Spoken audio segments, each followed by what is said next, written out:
Hello नमस्ते। टमाटर भैया आ गए हंसते हंसते। Sorry sorry. टमाटर भैया टपड़ी गेमिंग पर आते रहते हैं, लाइव भी आते रहते हैं और भी वीडियो डालते रहते हैं। बहुत ही तगड़ा हंसी मजाक होता है, बहुत ही तगड़ा। बहुत ही ज्यादा तगड़ा। फटाफट सब्सक्राइब कर लेना और नोटिफिकेशन बेल को दबा लेना, टन टन टन टन।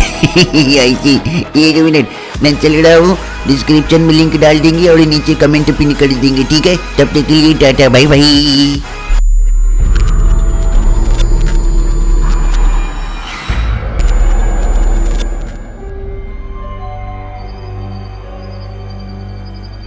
जब से कोरोना वायरस फैला है तब से हमारी ज़िंदगी काफ़ी बदल गई है। अब मैं घर से बाहर नहीं जाता। रोहन और दीपक से बस फ़ोन पर ही बात होती है। हम एक दूसरे के घर भी कम जाया करते हैं। फ़िलहाल हमें कॉलेज जाना नहीं होता। हमारी क्लासेस भी अब ऑनलाइन ही होती हैं। हम अक्सर दिन भर ज़ूम पर क्लासेस करते रहते हैं। एक दिन की बात है, शाम का वक्त था। मेरे घर पर कोई नहीं था।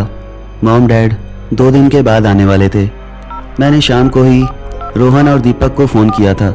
मैंने उनसे कहा था कि मेरे घर आ जाओ, हम मस्ती करेंगे, लेकिन उन्होंने मना कर दिया। उन्होंने कहा कि घर वाले आने नहीं दे रहे हैं, तो सॉरी यार, नहीं आ पाएंगे। मैं आराम से घर पर बैठकर एक किताब पढ़ रहा था। देखते ही देखते रात के 10 बज गए। मैंने डिनर के लिए कुछ बना रखा था। मैं गया और उसे खाने के बाद वापस बेड पर आ गया। थोड़ी देर के बाद मुझे दीपक का फ़ोन आया। उसने कहा कि जूम पे कॉल करते हैं। मैंने कहा ठीक है, चल वहीं पर बात करेंगे। ये कहकर मैंने फ़ोन काट दिया और चुपचाप बेड पर लेट गया। उसके बाद मैं न जाने क्या सोचने लगा और मेरे ध्यान से ही ये बात हट गई कि मुझे दीपक से बात करना था। अचानक फिर से मेरा फ़ोन बजने लगा। मैंने अपना फ़ोन उठाया।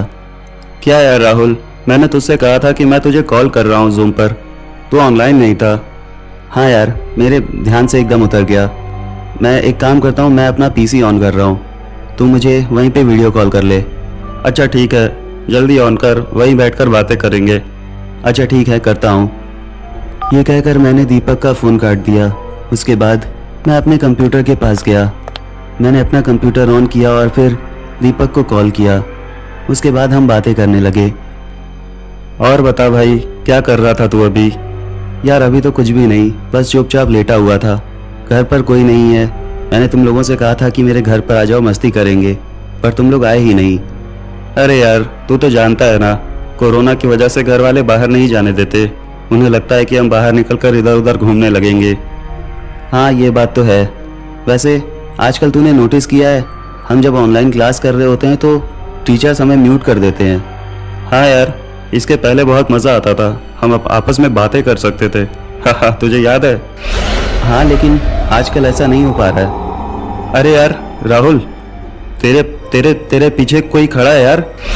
हाँ, ये बहुत पुराना हो गया, कुछ नया बता। यार मैं मजाक नहीं कर रहा हूँ, तेरे पीछे कोई खड़ा है, पीछे पलट कर देख। बस कर। अच्छा ठीक है, अब तू कह रहा है तो मैं देख लेता हूँ। मैंने पीछे पलट कर देखा। पीछे कोई नहीं था, बस कुछ सामान थे जो इधर उधर बिखरे हुए थे। मैंने उन्हें हटाकर दूसरी जगह पर रख दिया। उसके बाद मैं वापस कंप्यूटर पर बैठ गया और मैंने दीपक से कहा, क्या कह रहा था तू?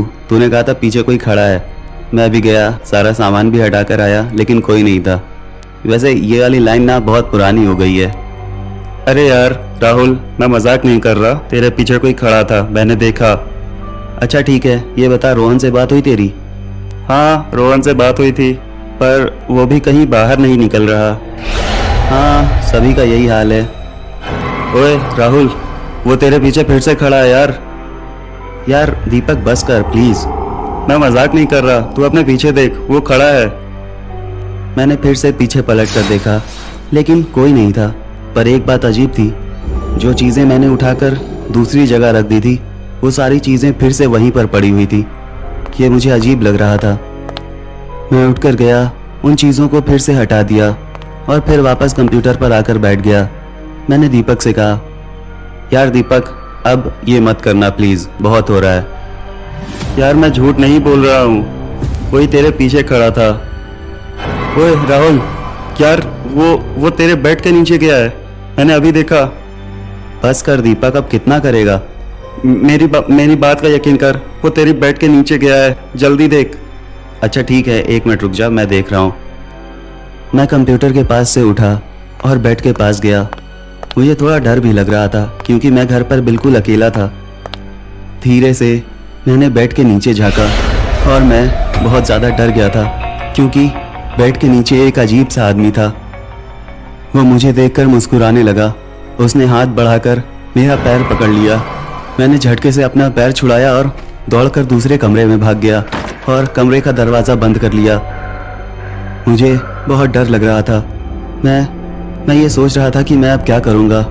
मुझे लगा कि चलो पुलिस को कॉल करते हैं। जब मैंने अपना फ़ोन अपनी जेब में देखा तो मुझे याद आया कि मैंने फ़ोन तो उसी कमरे में छोड़ दिया।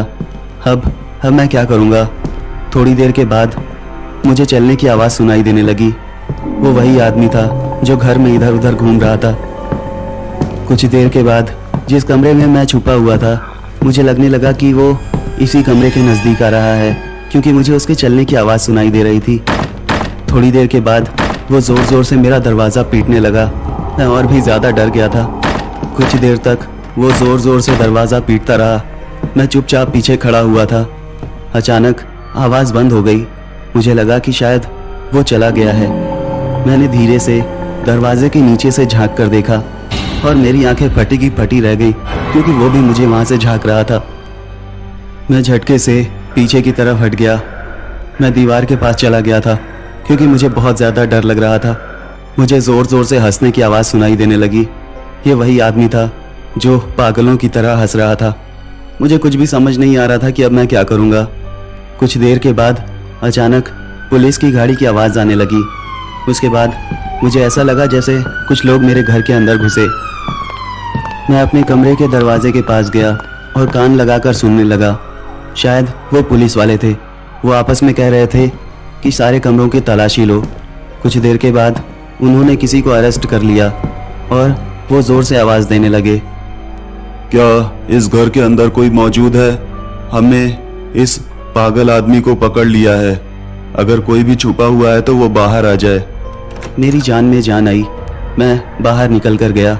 मैंने देखा कि पुलिस वालों ने उस आदमी को पकड़ लिया था। मैं कमरे से निकलकर पुलिस वालों के पास गया। वो आदमी मुझे घूर रहा था। मैंने पुलिस वालों से कहा, आप लोगों का तहे दिल से शुक्रिया कि आप लोग यहाँ आ गए, वरना आज ये आदमी शायद मुझे मार डालता। पुलिस वालों ने कहा, नहीं, ऐसी बात नहीं है। हमें आपके किसी दोस्त ने फ़ोन करके बताया कि आपके घर पर ऐसा कोई आदमी छुप गया है। हाँ, शायद आपको मेरे दोस्त दीपक ने फ़ोन किया होगा। वैसे आप लोग प्लीज़ इसे यहाँ से लेकर जाइए। पुलिस वाले उस दिन उसे वहाँ से लेकर चले गए। बाद में उस आदमी के बारे में पता चला कि वो आदमी एक पागल आदमी था जो एक अजीब सी जगह पर रहता था। उसे खून देखकर खुशी मिलती थी, इसीलिए वो अक्सर लोगों को मार देता था। शायद उस दिन वो मुझे भी मार देता, पर मेरी किस्मत अच्छी थी और मैं दीपक का शुक्रगुजार हूँ जिसने मेरी मदद की। उस दिन अगर दीपक ने पुलिस वालों को कॉल नहीं किया होता तो शायद मैं आज जिंदा ना होता। हाय एवरीवन, उम्मीद है कि तुम लोग बहुत अच्छे होगे। तफरी गेमिंग पर टमाटर के कमाल के फ़नी वीडियोस देखने के लिए तफरी गेमिंग को सब्सक्राइब ज़रूर करना, साथ ही साथ नोटिफिकेशन बेल को भी दबा लेना।